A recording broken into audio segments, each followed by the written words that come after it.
আল্লাহ বলেন ইয়াসআলুনাকা আনিল আনফাল কুলিল আনফালু লিল্লাহি ওয়ার রাসূল ফাত্তাকুল্লাহা ওয়া আসলিহু যাতা বাইনিকুম। আল্লাহ তাআলা যখন দেখলেন যে আমার হাবিব পেরেশান হয়ে গেছে, চিন্তিত হয়ে গেছে, সাহাবায়ে কেরামদের মধ্যে তিন দলে বিভক্ত হয়ে যায়। এইদিকে আল্লাহর হাবিব তিনি পেরেশান হয়ে গেলেন, কি উত্তর দিবেন, কি সমাধান দিবেন। আল্লাহ তাআলা জিবরিল আমিনের মাধ্যমে ওহী পাঠায়া দেয়। আল্লাহ তাআলা আল্লাহর হাবিবকে জানায়া দেয় ইয়াসআলুনাকা আনিল আনফাল কুলিল আনফালু লিল্লাহি ওয়ার রাসূল। কারণ কবি বলে মুহাম্মদ হরগজ না গুফতা তানা গুফতা জিবরাইল জিবরাইল হরগজ না গুফতা তানা গুফতা রব্বে জলিল। মুহাম্মদ হরগজ না গুফতা তানা গুফতা জিবরাইল জিবরাইল হরগজ না গুফতা তানা গুফতা রব্বে জলিল। কবি বলে মুহাম্মদ ততক্ষণ পর্যন্ত কিছু বলে না যতক্ষণ পর্যন্ত জিবরিল আমিন কিছু না বলে, জিবরিল আমিন কিছু বলে না যতক্ষণ পর্যন্ত রব্বে করিম কিছু না বলে। ওয়ামা ইয়ানতিকু আনিল হাওয়া ইন হুয়া ইল্লা ওয়াহয়ুন ইউহা। আল্লাহু আকবার বলে। আল্লাহর হাবিব ততক্ষণ পর্যন্ত কিছু বলে না যতক্ষণ পর্যন্ত মালিক না বলে। আমাদের আপনাদের মালিক কে? আরো জোরে আওয়াজ করেন কে? মেরে মুহতারাম, আল্লাহর হাবিব যখন পেরেশান হয়ে গেলেন তখন আল্লাহ তাআলা আয়াতে কারিমা নাজিল করে দিলেন। নাজিল করে বলতেছেন ইয়াসআলুনাকা আনিল আনফাল, হে নবী আপনাকে তারা গনিমতের মাল সম্পর্কে জিজ্ঞাসা করবে। কুলিল আনফালু লিল্লাহি ওয়ার রাসূল, হে নবী আপনি বলে দিন যে গনিমতের মালের দায়িত্ব একমাত্র আল্লাহ এবং তার রাসূলের। বলেন সুবহানাল্লাহ। কুলিল আনফালু লিল্লাহি ওয়ার রাসূল। আল্লাহ তাআলা কয় ও সাহাবারা গনিমতের মাল নিয়ে টেনশনের কোনো কারণ নেই, কারণ গনিমতের মালের ব্যাপারে সিদ্ধান্ত দিবেন কে? আল্লাহ এবং তার রাসূল।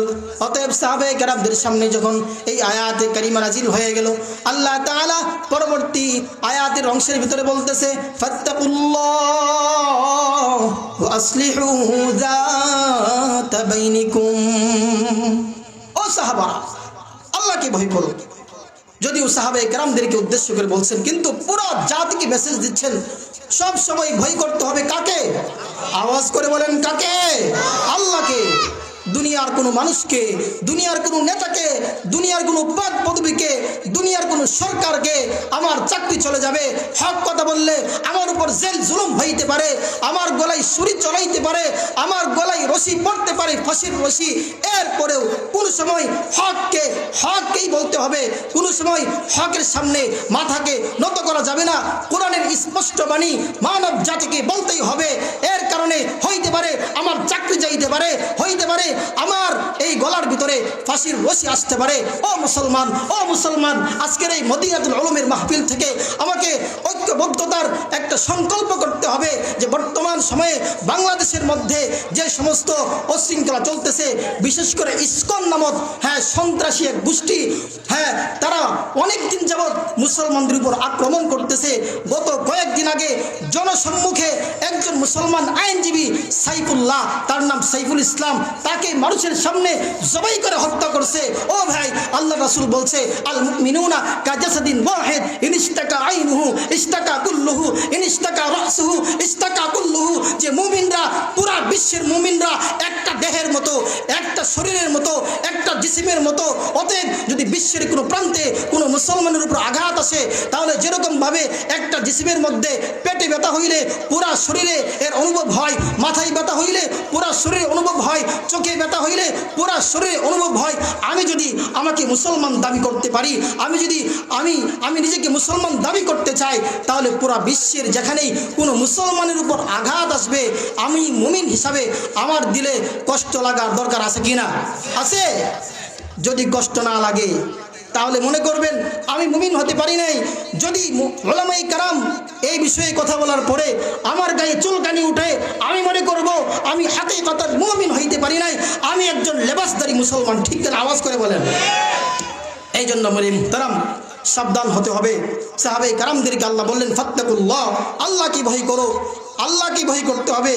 কোনো নেতা পেতাকে ভয় করা যাবে না, কোনো দলমতকে ভয় করা যাবে না, সব সময় ভয় করতে হবে কাকে? আল্লাহকে।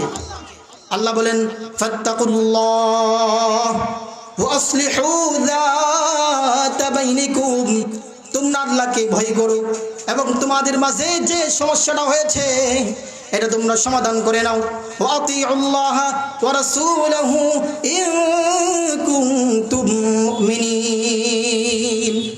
আল্লাহ তাআলা বলে ওয়া আতিউল্লাহ ওয়া রাসূলহু ইন কুনতুম মুমিনিন, যদি তোমরা মুমিন হয়ে থাকো তাহলে আল্লাহ এবং তার রাসূলকে, তার রাসূলের আনুগত্য করো, আল্লাহ এবং তার রাসূলকে মানো।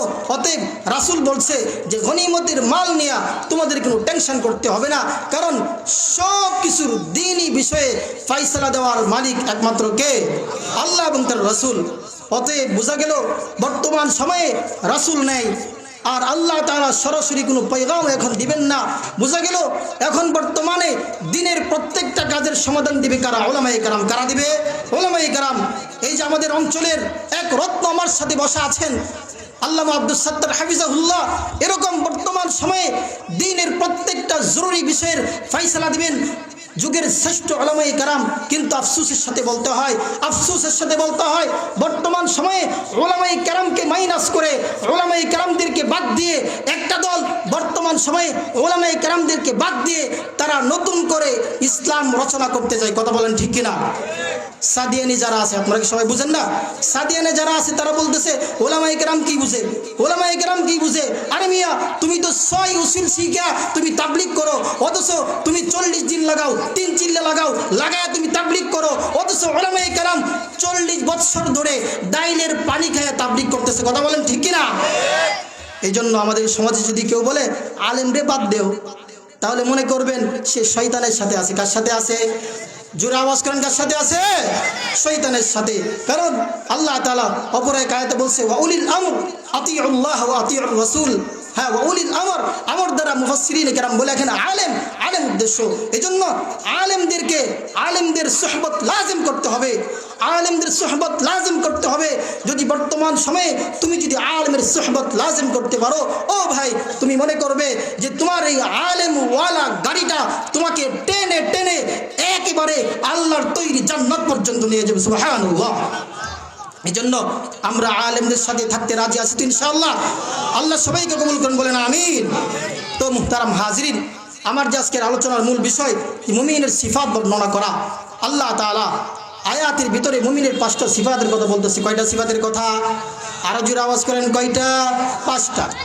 আল্লাহ তাআলা বলেন ইন্নামাল মুমিনুনা আল্লাযীনা ইযা যুকিরাল্লাহু ওয়াজিলাত কুলুবুহুম ওয়া ইযা তুলিয়াত আলাইহিম আয়াতুহু যাদাতহুম ঈমানা ওয়া আলা রাব্বিহিম ইয়াতাওয়াক্কালুন আল্লাযীনা ইউকিমুনাস সালাতা ওয়া মিম্মা রাযাকনাহুম ইউনফিকুন।